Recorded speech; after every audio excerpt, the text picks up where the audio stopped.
Last unit we looked at was chapter 11. We got away from the trig and graphing and all the things we've been looking at earlier this year and looked at summations and sequences.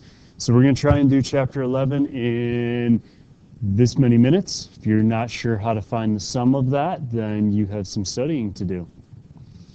Big topics, chapter 11, arithmetic formulas and sums, geometric formulas and sums, and then lastly, the summation notation. So taking a sequence, finding the end term, finding an equation for it, putting it all together with the sigma sign.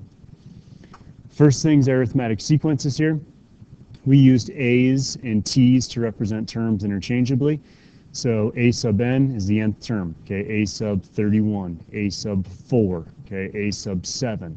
So the seventh term equals first term, whatever it is, plus n minus 1. N is the term number, D is the common difference. We always are off by 1 because when you plug a 1 in there for the first term, 1 minus 1 is 0. That entire thing goes away, and you're left with just the first term. Little problem here, you want to find the 20th term of this sequence. Yeah, you could count them out, but if I wanted the 201st term, that'd take a long time. So you start listing things that you know.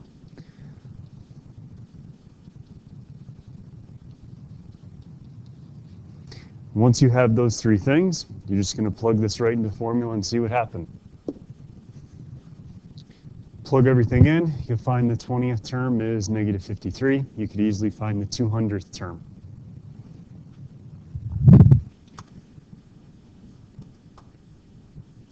Next is arithmetic sums. We came up with two different equations. We focused mostly on this one, but you can also get away with using this one as well. It says all we need to do is sum of these, number of terms, first term, and last term. So if I give you this here, we don't know the number of terms, but we know what that final term is. So we list out everything we know. The n is the question mark right now. So we say the nth term is 212. We want to find an n that corresponds to that. We'll do a little math and find which n that is. Once we find that this corresponds to the 30th term, we're just going to use this equation here, plug everything in, go to your calculator, and find the total sum. Next, we move on to geometric. So geometrics are the ones that have a common ratio, so it's being multiplied or divided by something constant every time. So the nth term here is the first term times the common ratio raised to the n minus 1. Again, we're always off by 1 because if you were to do this sequence here, you plug a 1 in for n, it's 3 times 2 to the 0, which is just 3. So first term is 3. Every term after is just being doubled multiplied by 2, but you're always offset. We had a couple different formulas for geometric sums. So we have this formula here, and this is for finite terms. So we want to sum the first 7 terms, or we want to sum the first 17 terms. Okay, so it's first term times 1 minus r raised to the n all over 1 minus r. You will get negatives coming out of here, but this on the bottom should take care of it. And then you want to multiply it by the first term. Okay, this is only good for rates that are not 0 or 1, because if the rate's 1, it's arithmetic. If the rate's 0, it's not doing anything. If we go to an infinite number of terms, so this n keeps going and going and going, n goes to infinity.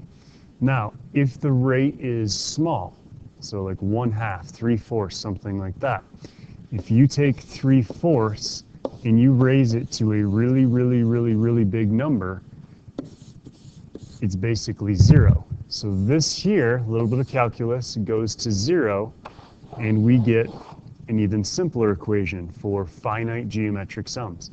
First term divided by 1 minus ratio. And you can see the summation notation down here.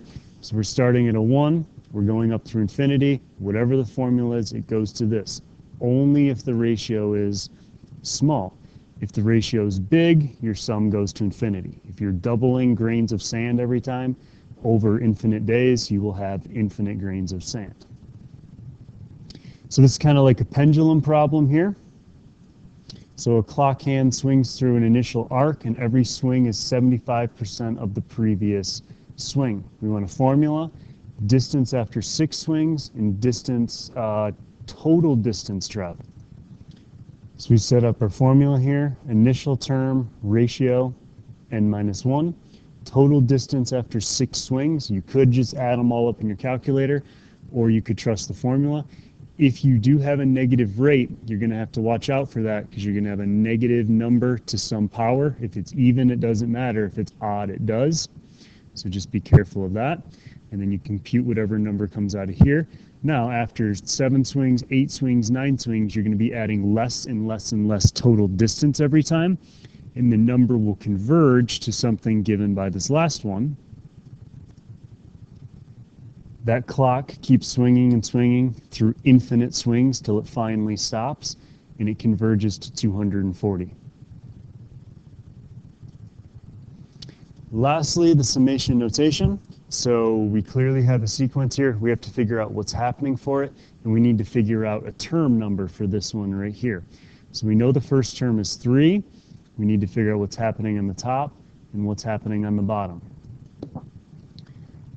So it looks like everything on the top is being multiplied by 2 every time. Looks like everything on the bottom is being multiplied by 5.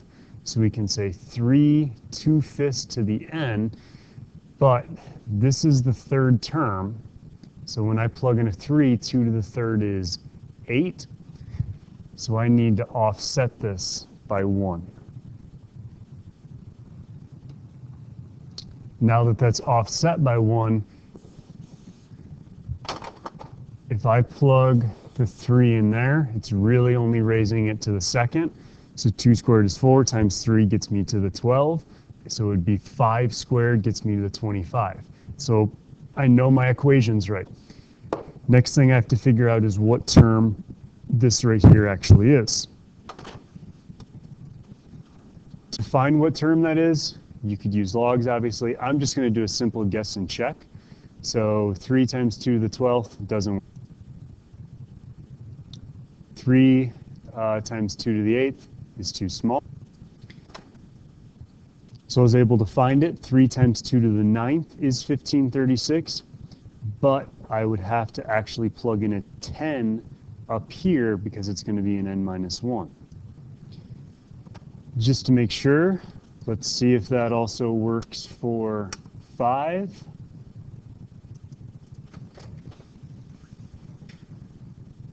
And we find on the 10th term, we do get the 9 million that we desire. So this is clearly the 10th term right here. To put this all in summation formula then, we're starting at 1, we're going to 10.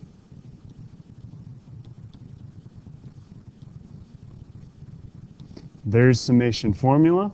And then if you really wanted to,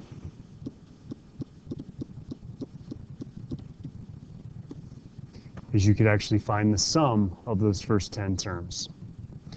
So you guys can check and see if we were able to get that in the amount of time desired, just under 9 minutes. Best of luck on the final.